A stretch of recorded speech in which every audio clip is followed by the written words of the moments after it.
Bom dia, meus queridos irmãos e irmãs. Hoje celebramos o grandioso São Francisco. Cada vez que celebro a sua festa, me lembro dos momentos especialíssimos que já passei em Assis, na Itália, revendo os lugares por onde ele passou, aonde ele viveu, tudo aquilo que ele nos deixou como exemplo de vida. Um homem que abalou a igreja com a sua pobreza. Ele, como sabemos, tinha tudo, filho de pai rico, com um futuro promissor, mas ele deixou tudo para encontrar tudo em Cristo e nos enriquecer assim na sua total e santa pobreza. Como ele dizia, ele se casou com a dona pobreza. São Francisco nos faz refletir, assim, o que realmente é valioso. Sua pobreza nos leva a pensar no que é ser rico e verdadeiramente decidir por aquilo que é essencial na vida. Decidiu doar totalmente a sua vida aos pobres e desprezados. Mas ele não apenas pregou ou ajudou os pobres, ele fez questão de viver como um pobre no meio dos pobres. O Senhor se manifesta a ele de diversas maneiras, mas de uma maneira espetacular através do crucifixo de São Damião. O Senhor havia dito para Francisco: reconstrói a minha igreja. E ele pensava que estava falando daquela pequena igreja de São Damião, e ele tratou de fazer isso através dos seus esforços humanos de levar pedras e começar a reconstruir aquela capelinha. No entanto, Deus tinha um plano muito maior para ele. Depois de conseguir, através do seu grande exemplo de vida, transformar a vida de muitas pessoas, São Francisco tomou a decisão de ir até o Papa e pedir permissão a ele para pregar o Evangelho.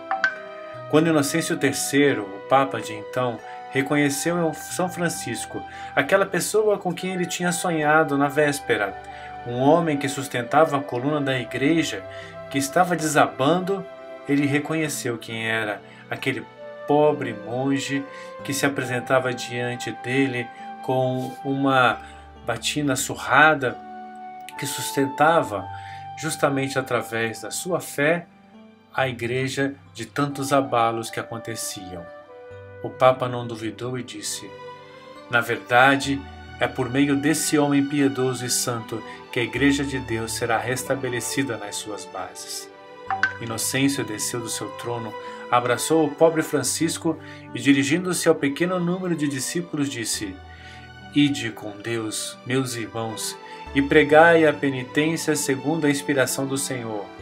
E quando o Todo-Poderoso vos tiver feito crescer, voltai a procurar-me, e eu vos concederei então muito mais do que hoje. Nós sabemos pela história que a obra franciscana cresceu rapidamente. Os frades menores contavam com 110 casas, com 25 mil religiosos no século XII. Em 1316, eles já eram 30 mil irmãos distribuídos em 1.400 conventos. A obra de Deus tinha pressa, e São Francisco, sem dúvida alguma, é um sinal evidente da graça de Deus que nos faz ver que não é preciso muita coisa para levar adiante a missão. São Francisco nos mostra exatamente a pureza do coração decidido, que verdadeiramente ama a Deus sobre todas as coisas e se coloca plenamente à vontade de Deus.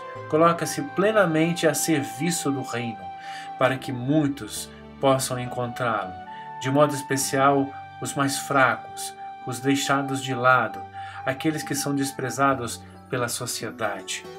Por isso, São Francisco é sem dúvida alguém que nos leva à figura de Jesus. Tanto que, ao final de sua vida, ele recebeu as Santas Chagas. Um homem que sempre procurou imitar Jesus, terminou sua vida justamente com os sinais proféticos e sinais visíveis de Jesus na sua vida.